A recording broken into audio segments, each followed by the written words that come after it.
Hi, everyone. Thank you for joining our virtual dental shadower session. We want to remind you that today we will not have a quiz, but you can find more information in our Instagram bio. All right, let's get started. We are very fortunate to have Joseph for today's session. I'm handing the mic to you. Feel free to start whenever you want. Hi, everyone. Thanks for joining in today. My name is Joe Linser, and I am currently a D2 at The Ohio State University College of Dentistry. I'm going to hopefully graduate in 2024. And after the presentation, if you have any questions, we'll have a little bit of time to go over them. So as I'm kind of going through this or you're watching it, go ahead and write them down. And if you're rewatching this because it's been recorded and whatnot, you can always reach out to me on my Instagram and I'll make sure I'll give you that information later on.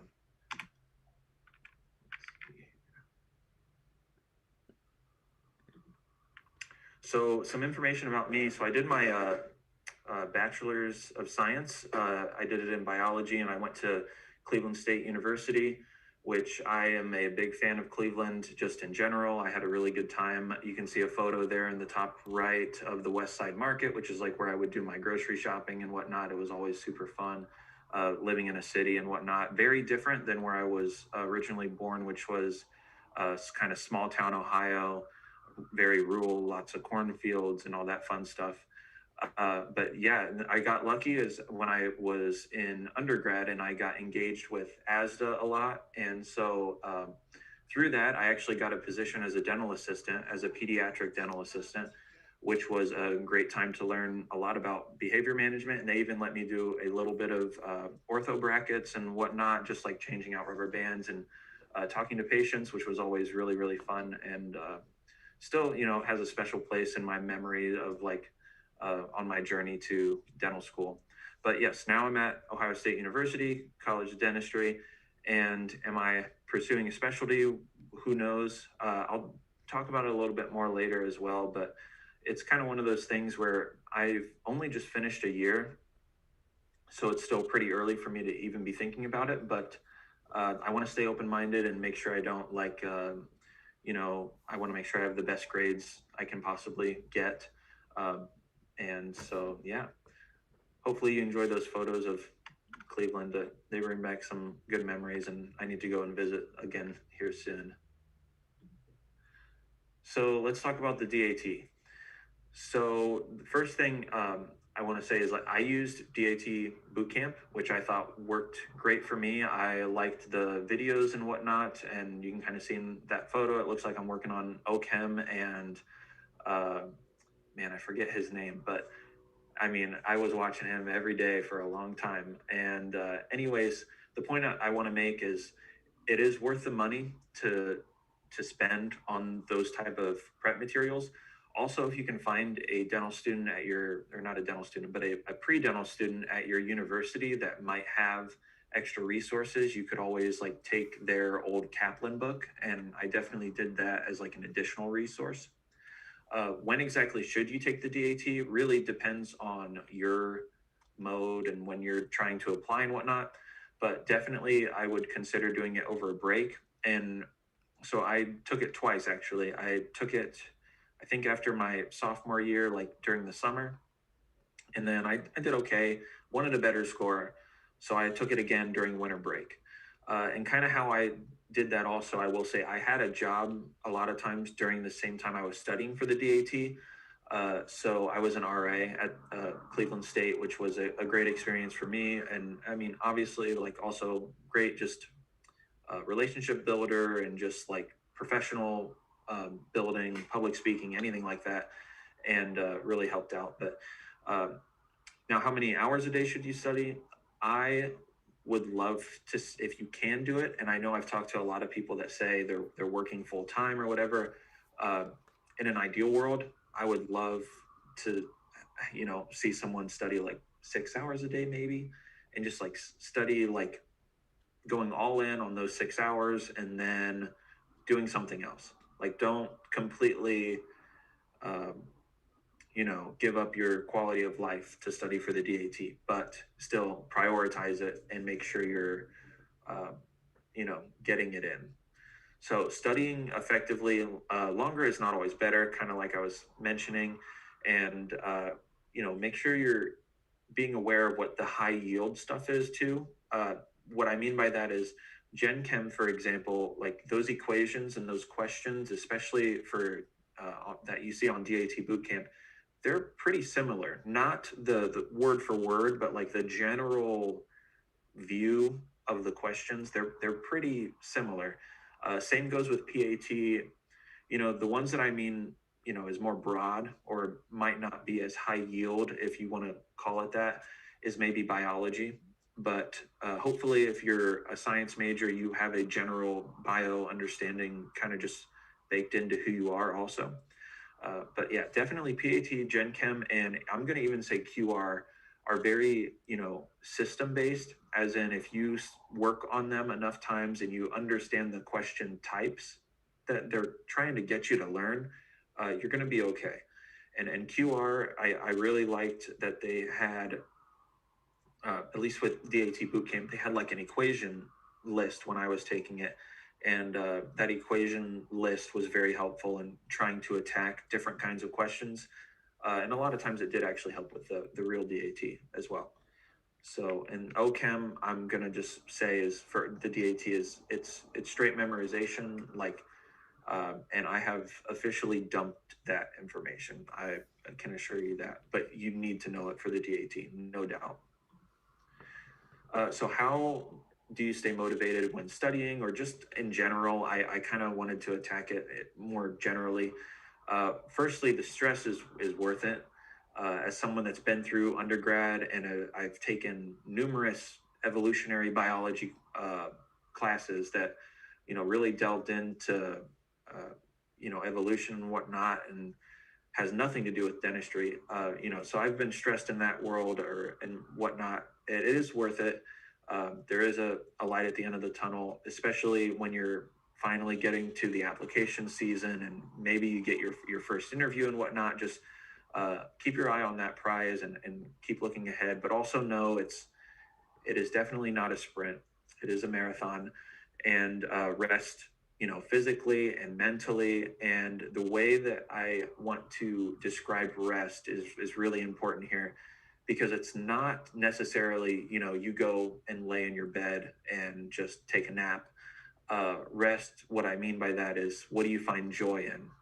So sometimes it's not always, it can be physical rest, but a lot of times it's doing something fun. So for example, when I was studying for the DAT, and I was in Cleveland, it's like, well, I'm going to study for 6 hours and then I'm going to go out for dinner. I'm going to go to the lake, going to go on a run, something fun.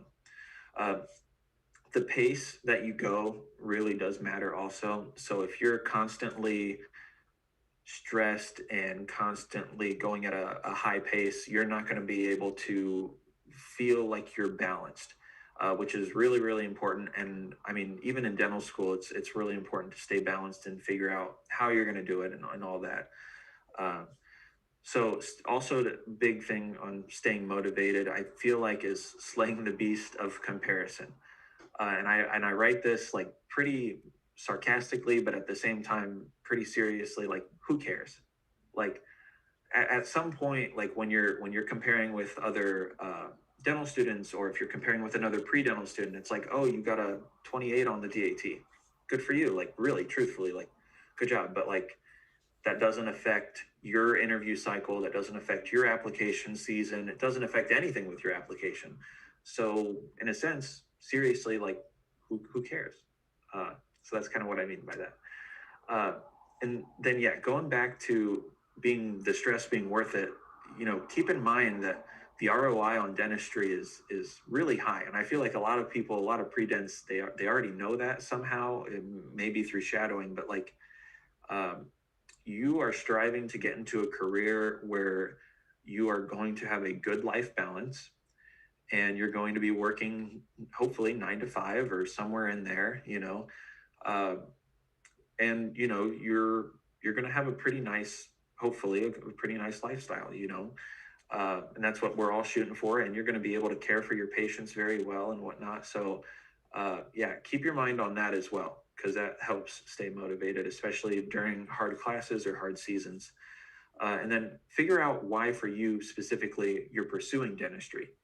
And this can really help you with your personal statement. Even this could help you with your interviewing. Why are you pursuing dentistry? And don't try and think of what someone else says. Really try and think about it. What is it for you that draws you towards this field? And your why does determine your motivation, because especially during difficult seasons.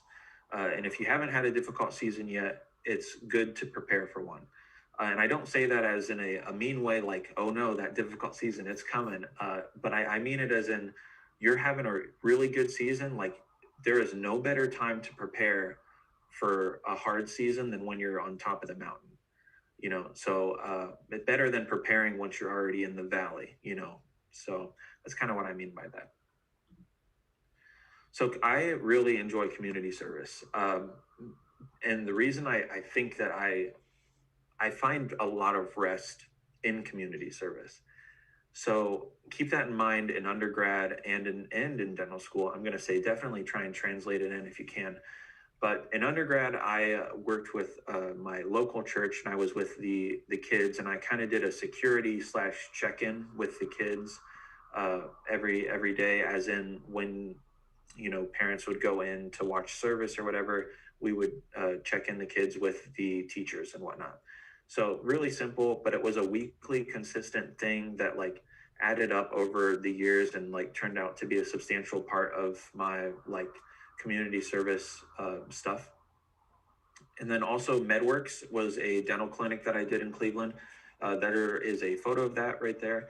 And basically there was 100 dental chairs in this convention center, and we were able to provide like 1,000 different procedures to low SES patients. And it was a really great experience. And I also did this 2 years actually. And I like those people in the green shirts are some of the leaders that were there, and I actually built kind of a relationship with them, and I like just love them, and it was just a great experience in general. I mean, it was all free dental care and everything. So I remember that was one of the first times I saw someone cry, as a patient, and they were crying because they were getting a partial, and they were getting a complete smile. And the guy, I just remember he looked at the dentist and was like, that looks like someone that can be hired. And I was just like, oh, that's so good. But things like that come up all the time in dentistry. You'd be surprised, but it does. In dental school now, I've only been in for about a year, but I've been with the Columbus Dream Center, which is the blue shirts there. Basically, we go out onto the streets and go and see if we see anyone that's homeless or whatever, and give them a meal, and just kind of be there for them and maybe connect them with other resources, pray over them, things like that. And then ASDA, I'm very active in ASDA right now. So we do a lot of miscellaneous events as well. But I'm going to be serving as the president next year for our OSU chapter. So I'm really excited for that. And we're finally able to plan in-person events. So if you happen to be at any of those events, I will be there, at least the national ones also. So choosing dental schools. Of course, this is my opinion. The most important thing when I was choosing was cost. And I think that definitely depends from person to person, and that's totally fine. But for my situation, I really thought that cost and location turned out to be really, really good for me to choose OSU. But the reason I think cost is really important is I don't think we have a great perspective when we are, going through the process of the interviews and going through the application cycle. I feel like our perspective just isn't always the highest when it comes to seeing the number and looking at it and being like, oh no, that's $500,000 in debt. We don't really know because we've never had $500,000. So I think it's important to keep that in mind, and also just you'll thank yourself later. Like maybe it won't really matter when you're in dental school, when you're there and you're with a bunch of your colleagues that are also $500,000 in debt. But afterwards, when you're considering, oh, like, can I buy a house? Can I start a family? Can I do et cetera? And I know those are a lot of really far off in the distant things, but there's something you'll want to think about a little bit when you're, considering taking on $500,000 worth of debt versus a lower amount, whatever that is for you. Uh, and then, every person will determine what is the more important factors for them. And I think what's interesting to see is if you look at a lot of the statistics, pre-dental students historically do like to stay near their hometown. But that's not always the case.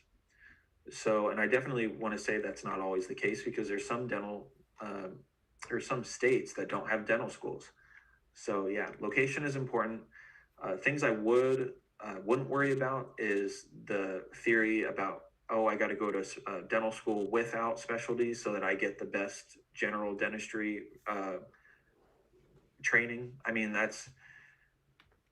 I see why some people think that, but also if that is going to be a reason why you go to one school than another, and that's the only reason why, then I would just say that you want to expand your your deliberation. Be open to a lot of the different factors when you're choosing a dental school, and it's definitely not just cost or just location, but I would probably for me personally, I would definitely put cost at about 70 to 80% of the reasoning, and then put all the other bells and whistles uh, you know that in the other space, 20-30%, my opinion, of course.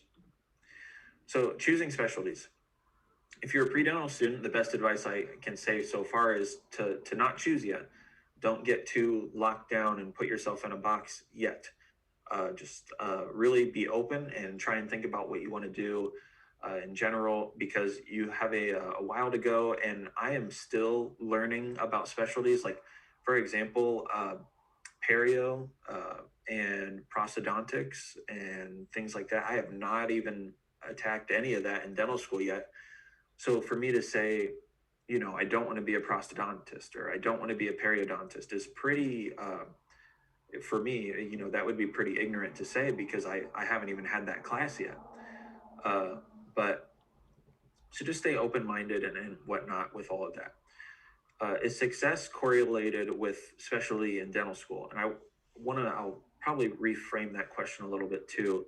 What I mean by that is, so like, do you think, as a dental student or a pre-dental student, that to be successful, I need a specialty?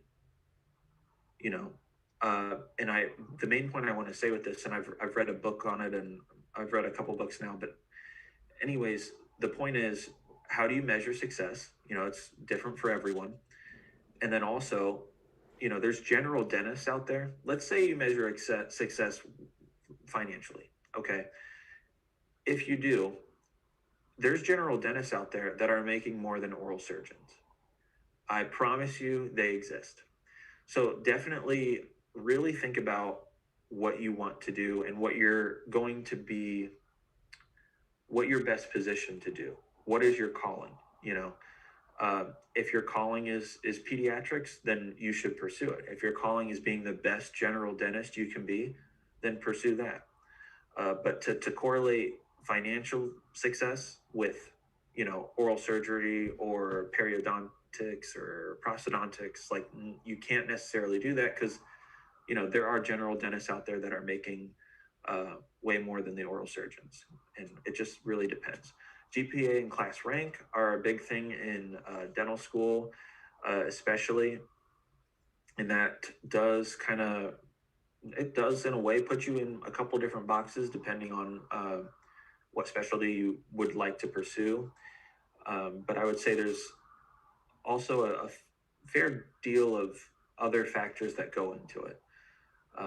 And I saw recently for this last year that the AAGDs and the GPRs, which are two of the residencies, they had a huge spike in the amount of applicants this last year because dental students did not feel prepared to enter practice, is what the running theory is.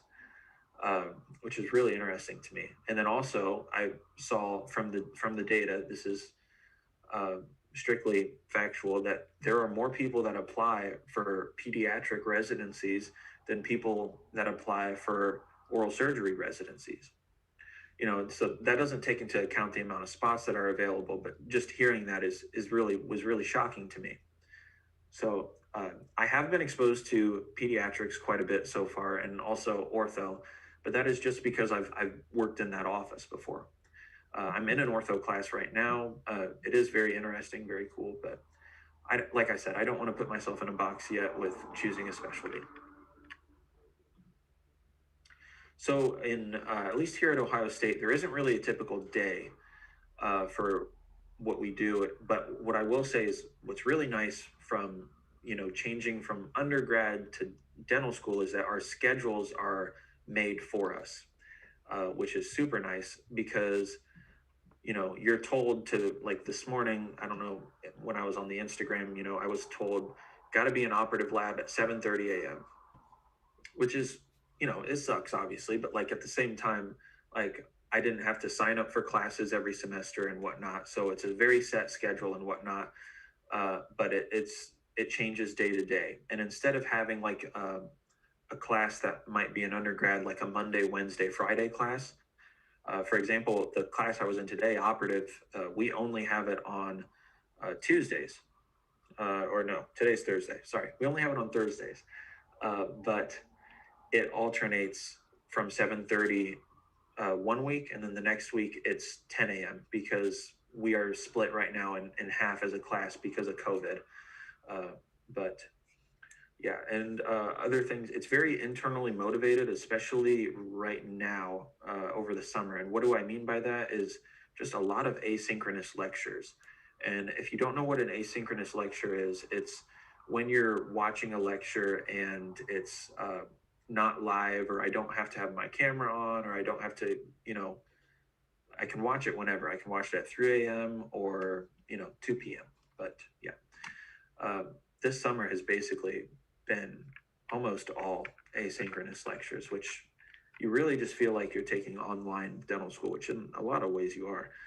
Practicals they come up regularly, which really does change a typical day. And the reasoning behind that is, say I have a practical on a Thursday, like say I had a practical this morning. Well, that would mean Wednesday night and Tuesday night earlier in the week, I'm probably in lab practicing, trying to make sure I get the perfect prep.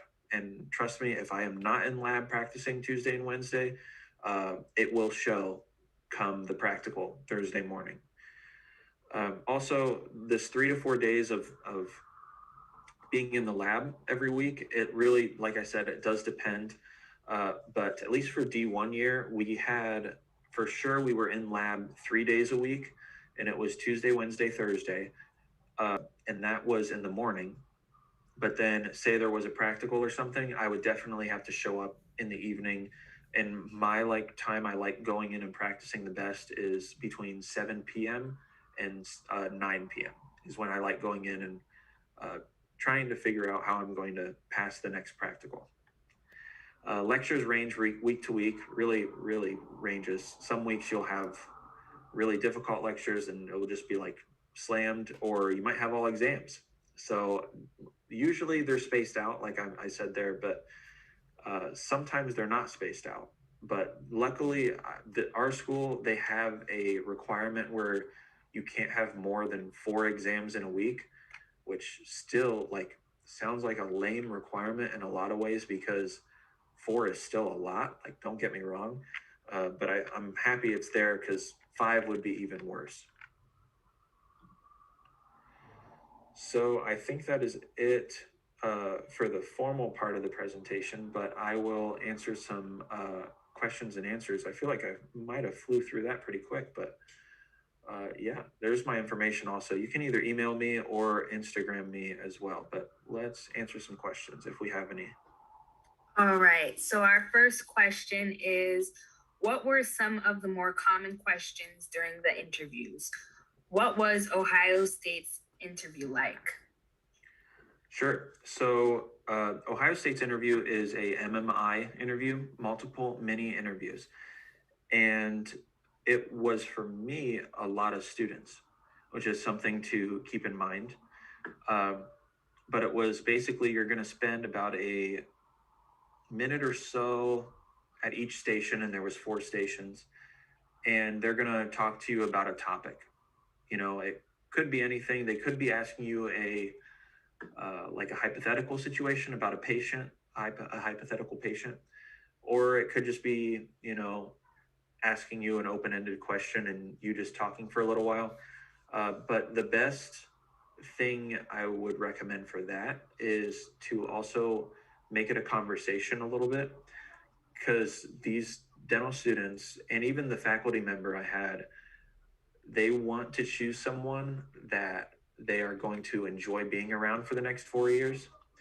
So being conversational, being friendly, and just being authentic is really going to help you excel in the interview, even if your application wasn't the best. And another thing I'll mention is for OSU, it was a closed application interview. So the dental students and the faculty member, they had no clue what my GPA was. They had no clue what my DAT score was. Uh, so that could really work in your advantage, for sure. What was the other question? It was just what was the interview like, and like what were the common questions? Oh, yeah, common questions. I do not remember the common questions, but you always get the one where, why do you want to join dentistry? I feel like that had to have been brought up at some point. And then for some odd reason, I remember talking about dental insurance, which is really, really lame, but it must have been fine. Next question says, why did you pick Ohio State? Yes, so I picked Ohio State for a couple different reasons, but the location was nice. The cost probably was the number one decision for me, but there was a bunch of things that just like affirmed that decision as once I got here. Also, something I didn't mention was that we're getting a brand new dental school in the fall. So right around the corner. I mean, we're getting a brand new clinic, very beautiful, and it's been kind of COVID outfitted in a way. And so, like right now in the clinic we're in, we have like these big gray curtains that separate the clinic stations. And it kind of sounds bad. They're basically like shower curtains. I mean, they're not pretty. But in the new clinic, they have these very nice glass sliding doors that are going to single off each clinic, like each operatory, I guess. Which I think what's really cool about that is the provider, who is a dental student, is going to have a really, really intimate, good relationship with the patient when they are in that space. And then the faculty will come in and like come and help. But I just really like that idea of like, you know you're you're the dental student, you're closing in there. I mean, you're the provider, like, and it's also obviously a very beautiful just building in general. But yeah, cost, the student life, the area, I mean, is all great. Columbus is a pretty decently sized city. um, and yeah, I was able to live really close to the dental school for pretty affordable. I mean, the cost of living just in general is not too crazy as well. A lot of great restaurants. Yeah, good churches. I mean, there's a lot of good things I like about Columbus. So, What do you feel that the admissions committee at Ohio State is looking for in applicants? yeah, so I think it depends on a little bit of if you are an in-state student and an out-of-state student. And I mean, because I could tell you the run of the mill, oh, they're looking for the high DAT score or whatever. But I really do think they care about having well-rounded applicants. And like I kind of said earlier, I really do think they care about uh, having someone that they want to be around for the next 4 years. And in, like even tonight, for example, I heard that I'm going to a class social tonight, right? And I heard that faculty members might be there.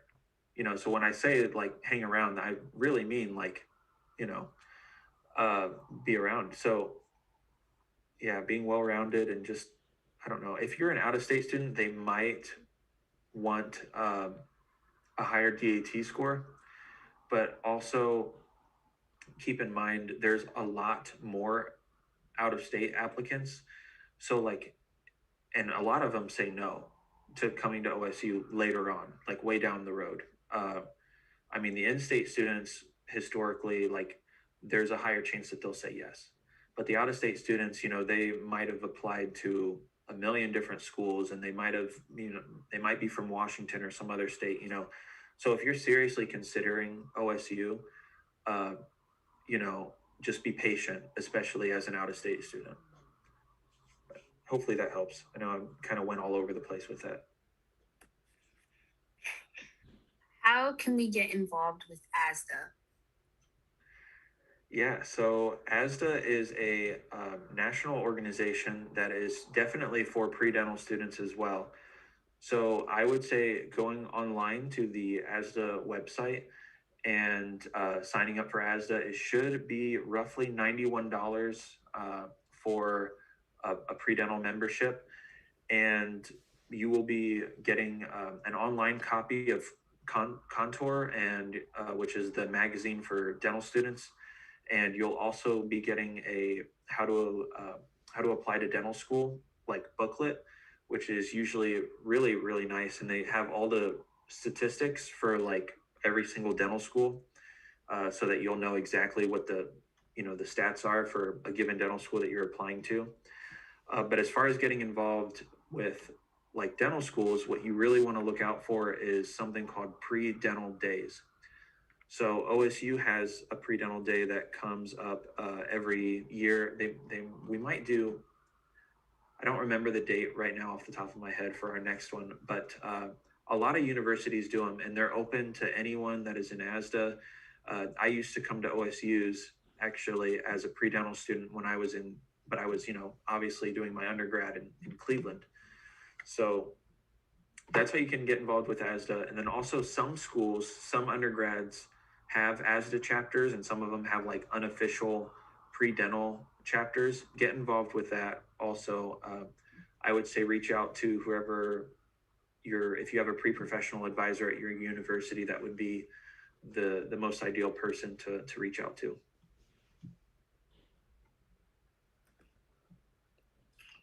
When does clinic start?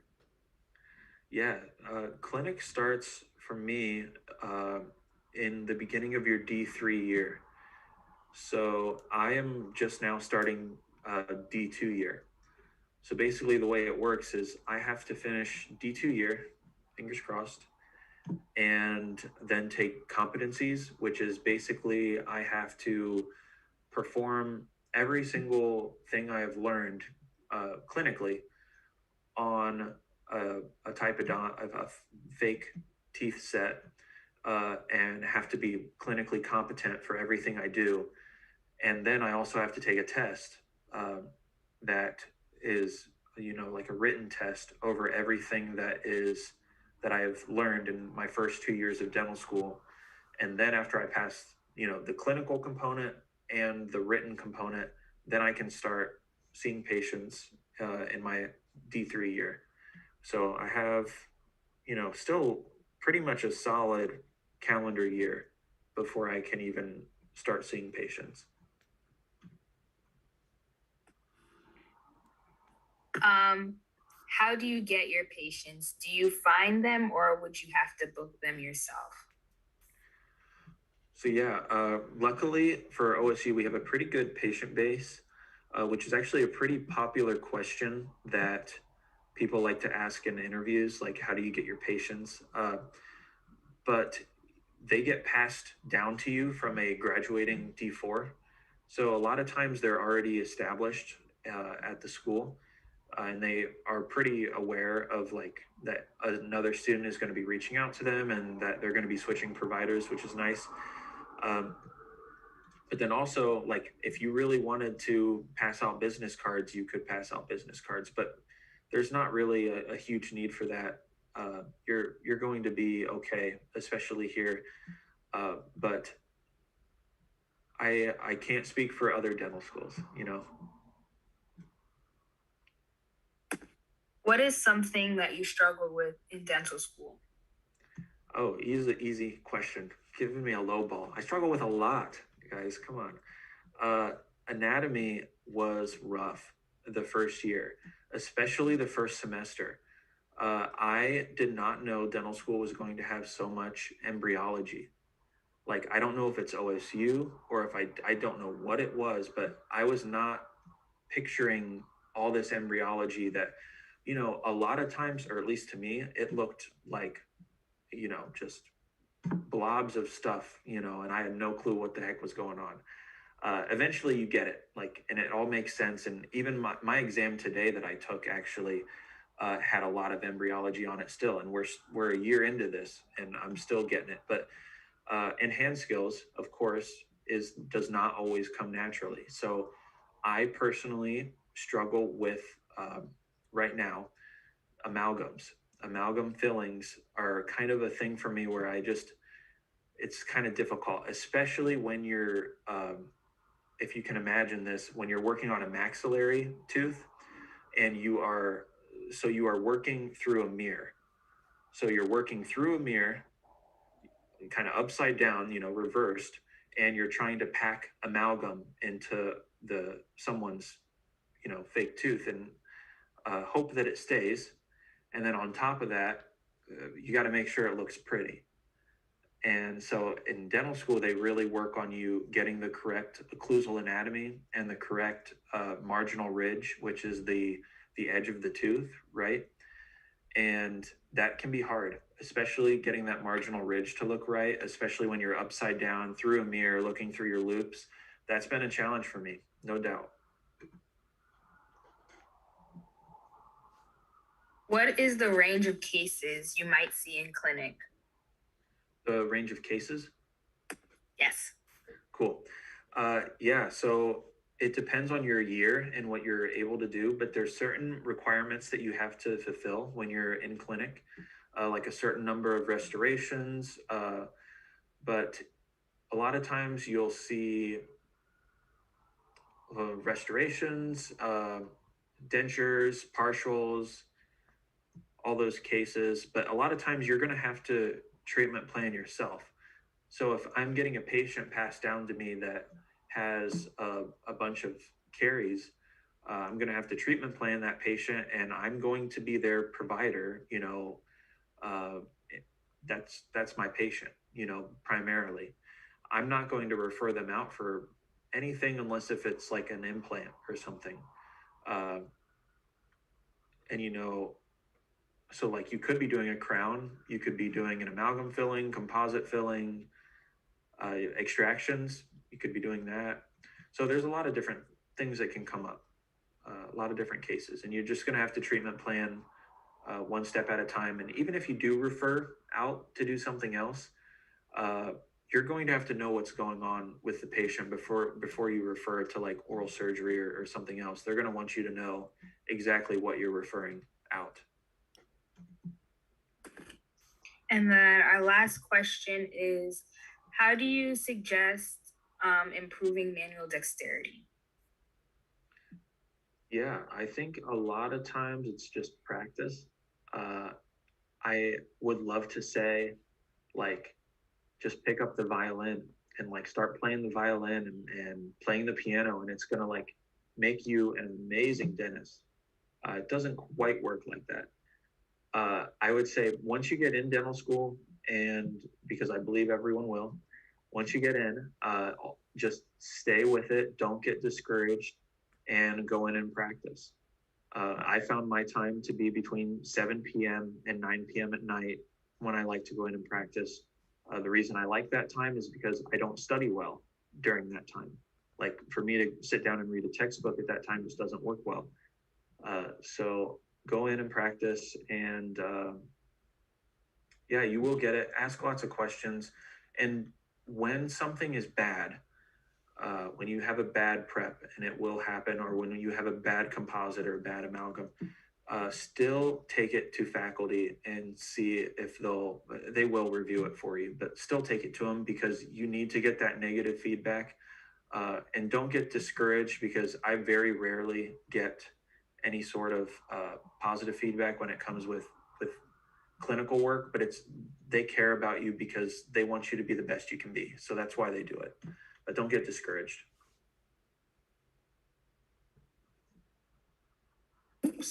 All right. Thank you, Joe, for taking the time to talk to us today in our live session. We appreciate it, and we learned a lot. To all our viewers, just a reminder that you can check out our Instagram bio for more information. And again, Joe, we want to thank you for taking your time to speak to us today. Thank you. Of course, it was Everyone fun. have a